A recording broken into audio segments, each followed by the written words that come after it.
ক্ষুধা পেয়েছে। এবার খাবার অন্বেষণে বের হতে হবে। বাঘটি তার গুহার ভিতর থেকেই একটি শিকারী দেখতে পেল। শিকারীকে দেখা মাত্রই সে দৌড়িয়ে বের হতে লাগলো তার গুহা থেকে।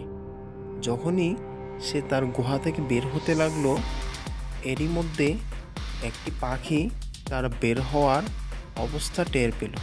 সে বলতে লাগলো, যাই, দ্রুত গিয়ে আমার বন্ধু হরিণকে সতর্ক করি। বাঘ শিকারীর জন্য তার গুহা থেকে বের হয়েছে। সে অনেক ক্ষুধার্ত। সে যাকে পাবে তাকেই এই মুহূর্তে শেষ করে ফেলবে। না না, এটা হওয়া যাবে না। বন্ধু বন্ধু, তুমি দ্রুত পালাও, দ্রুত পালাও। বাঘ তার গুহা থেকে বের হয়েছে। বন্ধু, জানিস আমার কপালটাই না আজকে মন্দ। একটা শিকারি হাতে পেয়েও ধরতে পারলাম না। গুহার ভিতর থেকে দেখছিলাম শিকারিটি আমার গুহার সামনেই বসা ছিল। যখনই আমি দৌড় দিলাম তখনই সে টের পেয়ে সেও দৌড়াতে লাগলো। আমি আর হাতের নাগালে পেলাম না। কি যে একটা ভুল করে বসলাম। আমি যদি না দৌড় দিয়ে আস্তে আস্তে বের হতাম তাহলে অবশ্যই ধরতে পারতাম। আমি আপনাকে যেভাবে শিখিয়ে দিয়েছিলাম সেভাবে যদি আপনি কাজ করতেন তাহলে অবশ্যই ব্যর্থ হতেন না। আপনি তো সবসময় দৌড়িয়ে দৌড়িয়ে শিকার ধরতে চান। আমি তো আপনাকে বলেছিলাম আস্তে আস্তে গিয়ে ধরতে হবে যাতে শিকার টের না পেয়ে যায়। ঠিক আছে, আজ থেকে তোর শিখিয়ে দেওয়া পদ্ধতি আমি অবলম্বন করব। দেখবো এবার শিকার ধরতে পারি কিনা। বন্ধু বন্ধু, এবার থামো। অনেক দূর আমরা চলে এসেছি। এবার আর বাঘ আমাদেরকে ধরতে পারবে না। এবার থামো, এবার থামো।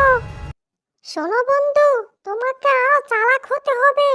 এভাবে বোকার মতো জঙ্গলে বাস করা যাবে না।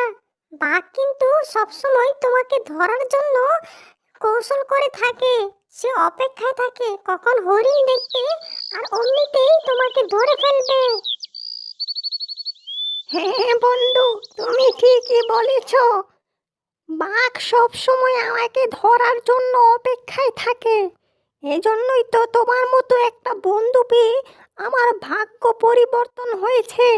আমি সব সময় সতর্ক থাকার চেষ্টা করি। তাছাড়া তুমি তো আছো, তোমার উপর তো একটু আমি খেয়াল রাখি কখন তুমি আমাকে সতর্ক করবে, আর সে অনুযায়ী আমি আমার জীবনকে বাঁচাবো। না বন্ধু না, তুমি সব সময় আমার উপর ভরসা করলে হবে না। আমার তো বাচ্চা আছে, তাদের জন্য খাবার জোগাড় করতে হয়। আমি তো সব সময় আর জঙ্গলে থাকি না, মাঝে মাঝে উড়ে কোথাও চলে যাই। এর মধ্যে যদি তোমাকে শিকার করে ফেলে তাহলে তো আমার সব শেষ হয়ে যাবে। তোমার মতো একটা বন্ধু পেয়ে আমার জীবনটা তো অনেক ধন্য হয়েছে। আমি চাই না তোমার জীবনটা এভাবে বাঘের হাতে পড়ে নষ্ট হোক। না না, আজকে যেভাবেই হোক শিকার ধরতে হবে। এভাবে আর অনাহারে থাকা যাচ্ছে না। আমার তো মরেই যাব আমি। না না, আজকে ভিন্ন কৌশল অবলম্বন করতে হবে। গিয়ে ঘাসের আড়ালে লুকাতে হবে। তাহলে দেখি শিকারি ধরা যায় কিনা।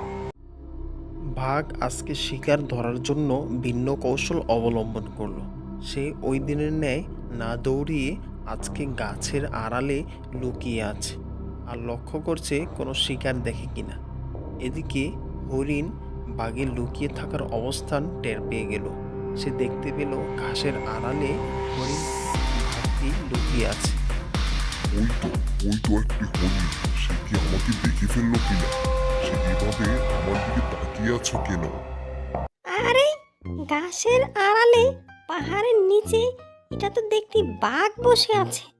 সে আমাকে ধরার জন্য কত বড় ফন্দি করছে দেখেছিস? ভেবেছে আমি হয়তো বোকা। না, আমাকে বোকা ভাবলে হবে না। আমি তো তার চেয়ে অনেক চালাক। কিন্তু সে হয়তো একটা বোকা। বোকার মতো গাছের আড়ালে বসে বসে আমাকে দেখছে। সে হয়তো ভাবছে আমি তাকে দেখছি না, আমি কিন্তু তাকে ঠিকই দেখে ফেলেছি। সে হয়তো টের পায়নি আমি যে এখানে তাকে দেখে ফেলেছি। হরিণ কি আমাকে দেখেই ফেললো? সে আমার দিকে এভাবে তাকিয়ে দেখে কি বলছে একা একা? না না, কি বাঘ মামা, ঘাসের আড়ালে দাঁড়িয়ে দাঁড়িয়ে কি করছো? তুমি ভেবেছো তোমাকে আমি দেখিনি? হ্যাঁ, আমি তোমাকে দেখে ফেলেছি।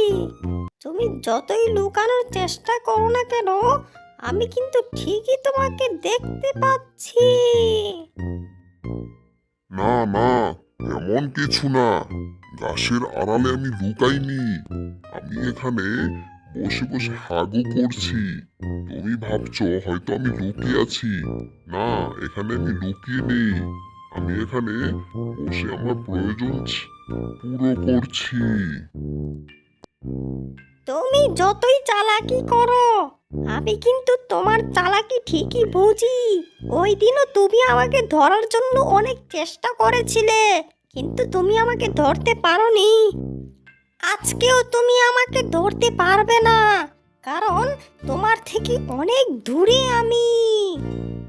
না না, তুমি ভুল বুঝো না। শুধু শুধু তোমাকে ধরার জন্য আমি লুকাইনি। সত্যি বলছি, আমি এখানে বসে বসে হাগু করছি। সে না তুমি ভাবছো তোমাকে ধরার জন্য আমি এখানে লুকিয়ে আছি। তুমি পরিপূর্ণ ভুল বুঝেছ।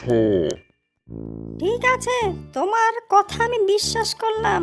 তবে তুমি চোখ বন্ধ করো, তোমার জন্য একটা সারপ্রাইজ আছে। এমন কি সারপ্রাইজ যে চোখ বন্ধ করতে হবে সারপ্রাইজ পেতে হলে? সেটা চোখ বন্ধ করলেই বুঝতে পারবে তোমাকে কি সারপ্রাইজ দিব আমি। হরিণের কথা মতো বাঘ যখন তার দু চোখ বন্ধ করলো, তখন সে তার অবস্থান ত্যাগ করে সে পালাতে লাগলো এবং সে বাঘের চক্ষু থেকে আড়াল হয়ে একটি উঁচু পাহাড়ের উপর গিয়ে অবস্থান করলো। কিরে, কোথায় কি পালালো? হরিণকে তো আর দেখতেই পাচ্ছি না। সে কি আমাকে ধোকা দিল? না না, তাকে ধরতেই হবে। এবার শিকারি হাতছাড়া করা যাবে না। এবার চালাক হরিণকে ধরার জন্য বাঘ দৌড়াতে লাগলো। সে এবার প্রতিজ্ঞা করছে যে হরিণকে যেভাবেই হোক সে এবার শিকার করবেই, কারণ সে অনেক দিন ধরে ক্ষুধার্ত। এবার হরিণকে যেভাবেই হোক তার শিকার করে তার পেট ভরতে হবে। কিন্তু হরিণ তো অনেক উপরে উঠে আছে, সে কোনোভাবেই হরিণকে ধরতে পারছে না। সে শত চেষ্টা করছে কিন্তু হরিণকে ধরতে পারছে না। বাঘ মামা, বাঘ মামা, তুমি আমাকে ধরতে পারবে না। আমি উপরে আর তুমি নিচে, তুমি উপরে উঠতে পারবা না। আচ্ছা, ঠিক আছে। তাহলে তুমি এক কাজ করো, তোমাকে আমি খাবো না। আমার কাছে একটি জাদু আছে। তুমি যদি নিচে নেমে আসো, তাহলে আমার জাদু তোমাকে আমি দেখাবো। তুমি কোনো ভয় পাওয়ার কারণ নেই। হ্যাঁ হ্যাঁ, আমি সব জানি। তুমি কোনো জাদুই পারো না। তুমি আমাকে খাওয়ার জন্য তুমি এই পদ্ধতি অবলম্বন করছো। তোমাকে একটা কথা বলি, শোনো। তুমি তো সবসময় আমাকে খাওয়ার জন্য পাগল হয়ে থাকো। এবার আমরা দুজনে বন্ধু হলে কেমন হয়? তুমি যদি আমাকে বন্ধু বানাও, তাহলে জঙ্গলে যে সমস্ত জায়গার মধ্যে শিকার থাকে, খাদ্য, ভালো ভালো খাদ্য থাকে, সব তোমাকে আমি দেখিয়ে দিব। যদি তুমি আমাকে বন্ধু বানাও এই শর্তে। ঠিক আছে, তুমি যেহেতু এত করেই বলছো, তাহলে আজকে থেকে আমরা দুজনে বন্ধু হয়ে যাব। তবে শর্ত হলো, তোমার কথা রাখতে হবে এবং আমার উপর বিশ্বাস করতে হবে, এবং যেখানে যেখানে খাদ্য আছে সেগুলো আমাকে দেখে দিতে হবে।